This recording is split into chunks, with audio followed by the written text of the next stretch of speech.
Guys, it's Erica Galinas with Century 21 Affiliated, the Mike McCaddy team out of the Cherville, Indiana office, here for our weekly Ask the Agent segment. Something I want to share with you this week, for sale by owners. Kind of a hot topic with realtors and also non-realtors and the whole thing. I wanted to talk about some of the reasons why for sale by owners sell for less money, okay, like it or not. So recent research sponsored by the National Association of Realtors says that last year the median for sale by owner sold their house for $190,000. The median house that's sold by an agent sold for $250,000. So let's do some quick math. That is a $60,000 difference in the median sale prices from for sale by owners and houses sold by agents. Now, I know what you're probably thinking. Hey, Erica, you're a real estate agent. Why would you ever do any kind of video or anything to tell me that I should not sell my house with a real estate agent? Obviously, I feel the same way, not about agents, but, with other things. It's like, why would I trust the Coca-Cola company to advise me on what I should drink? Or why would I trust, a car company that wants me to buy their car versus the other car? Maybe their safety statistics are bad. So I'm going to explain to you why these numbers exist. And I promise it's not necessarily because agents are the greatest thing in the world. Obviously, we have tools that make a difference. But there's other social science kind of things that go into why for sale by owners, or FSBOs, I'm probably going to call them FSBOs, that's what we call them, in the agent world throughout this video. There are reasons why, and they don't have anything to do with necessarily I'm an agent and I say so. So the first thing we're going to run into is the marketing. So if you decide to go for sale by owner, you figure, what does an agent do? They put a sign in the lawn. They put it on the MLS, whatever that is. I know Bill at work, and I know 6 guys, and I live on a busy road, I'll put a sign in my yard, I'll handle it all myself. I'm not going to go into what you have to actually do as a FSBO, the time it takes. We're just going to put that all aside, because there's showings to set up, and there's offers to negotiate. We're just going to not worry about that. Just in this case, we're just talking about the marketing. So you think, the 3 Ps they say, put a sign in the yard, put it in the MLS, and pray. Well, that's not what agents do. Agents do put a sign in the yard, and they do put it on the MLS. But the marketing that goes into a house is actually quite intricate, depending on what kind of house you're selling. First, an agent's going to look at your house and say, who's this probably going to sell to?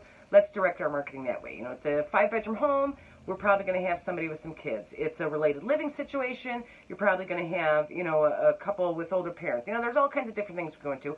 Obviously, we sell it to anybody, but that informs our marketing. The big thing now that has changed in the past, say, 20 years in the real estate market, people find your house online, period. I mean, obviously not, you see signs in the yard and things like that. Your online presence is the most important thing. The biggest part of that is obviously the MLS, which you access through an agent. The second thing are going to be your sites like Realtor.com, which comes from the MLS, Zillow, Trulia, HomeSnap, there's a million of them now. How you market your home online is the most important thing. So putting a sign in the yard, ain't going to cut it. The other thing that a lot of FSBOs do that think is good enough is they have, everybody's got an iPhone. Everybody's got, iPhones have really good cameras. Androids have really good cameras. Everybody has these wonderful cameras, but you're not a professional photographer. You are not going to necessarily know about architectural photography. You're not going to know about lighting. You're not going to know about all of these things that a photographer actually knows about that, takes good photos. Your agent does. Your agent's going to pay for your photographer. You're going to get the photos in there. Your marketing remarks, you're going to think all these great things about your house, because obviously it's your house. You love your house. You may end up promoting things about the house that are actually buyer turnoffs. You don't know what buyers want because you're not a real estate agent. So your marketing remarks are not going to be the best possible marketing remarks that they can be. This is just reality. I don't mean this in a nasty way, but this is true. You need somebody with market experience to know that, your apple-decorated kitchen is not necessarily what people are going to want. What they're probably going to want is to knock out a wall and make it open concepts. There's all these different things that go into it. Suffice to say, the marketing skills that an agent brings to your property are things you're not going to know about, which is fine. You're not a real estate agent. You don't necessarily know the things about the market that they do. That is going to impact your price. Photos got to be there. Marketing has to be there. The different things that go into the marketing has to be researched by somebody who knows the market. Right now, today, and has sold, 10 houses in your area or whatever it is, they're going to know how to market it. A second thing, you're not on the MLS, you have a sign in the yard, you have, let's say, even some decent marketing, you put some flyers out, maybe you did spring for the photos. The fact is you're not on the MLS. Agents work with buyers. Buyers, doesn't cost them anything to buy a house. Their agent's going to be looking on the MLS.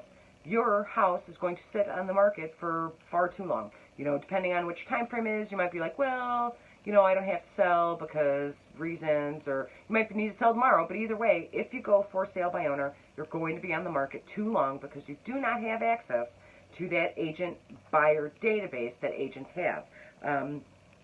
So what ends up happening is that, let's say, you list it, you're on the market 4 to 6 months, which is a problem right now in Northwest Indiana. Turnarounds for most of these towns are, we're looking at 30 to 45, 60 days, at the most usually. So if you're sitting on the market 4 months, 6 months, whatever plan you had originally, I'm moving to Florida by the wintertime, we need to get the kids in the new school, whatever it is, you're out of time. So, you're going to take whatever offer you finally get because you're desperate. And that obviously also leads to these lower sales prices. Excuse me. The third thing, so you're finally getting an offer. Maybe you do get lucky and you get one on, the first week or something like that. The buyer thinks that there's something wrong. They're either not well educated and don't realize that, they think maybe an agent looked at your house and they're like, ooh, no, I'm not going to list this house. So maybe they don't understand that, you went for sale by owner, completely voluntarily. So they think there's something wrong with the house, that maybe you're desperate to sell your house. If you can't even get an agent to list it, then you must be desperate. You just have a handwritten sign in the yard with, the one you get at Office Depot with your phone number on it. There must be something wrong with this house if an agent won't touch it. The second thing is that they think you're dumb, maybe. Not that you are dumb. Maybe you're a genius. It doesn't matter. But they think you're dumb. You not going through an agent. You're trying to, work around the market or something like that. So they think they can take advantage of you. So almost as a rule, every offer you get on a for sale by owner is going to be lower than the average offer that is offered on an agent-listed house. It's just how social culture works in America. If you don't have an agent, either there's something wrong or, I can put one past you. Because obviously if you're not using an agent, you must be desperate. So those are the big three that account for such a tremendous difference, the $60,000 difference between an agent-sold house and a for-sale by owner house. So, the marketing, again, the professional photos, knowing the market in order to be able to find all the little, interesting things about your home that are going to attract buyers. Just being on the market too long and becoming desperate to the point where, yeah, you'll accept whatever offer you get, even if it's, $30,000 less than you wanted it to be, because it's been 6 months and you got to get to Florida before the snow flies. And then the other thing is the way buyers perceive your listing. If you're putting your best foot forward by putting a little red sign in your front yard, they're not necessarily going to respect your listing the same way they would as if it came through an agent, just because the presentation isn't there. It feels a little low rent to a lot of buyers, so their offers aren't going to be that great. Most for sale by owners will pay a buyer's agent. I'll say 80 to 90%. They're thinking, okay, buyer's agent, 2.5% off the top. I'm saving, 3.5% on the listing side. No big deal. If you are considering going for sale by owner and you are not planning on paying a buyer's agent, I will tell you, you are in for a lot of trouble, potentially. Let's put it that way. If you're not paying a buyer's agent, you will not have access to any agent's buyers, and not because they're jerks and not because they're greedy, but because if you don't get paid on a sale, you're not covered by insurance. So, even the most awesome sale, things can go wrong. You have to have what we call errors and omissions insurance as a real estate agent, and I, or no other agent, is going to touch any transaction where they're not insured, particularly one where both sides are not represented by an agent. So, there's all kinds of potential pitfalls. I'm not touching it without my insurance behind me. The second thing is that if you have somebody who has a buyer's agent, they can pay their buyer. I heard just the other day about somebody who paid like $5,500 to their buyer's agent on a for sale by owner, so they would have representation. the seller doesn't, and the buyer's agent does not represent you, so no mistakes there, no matter who's paying them.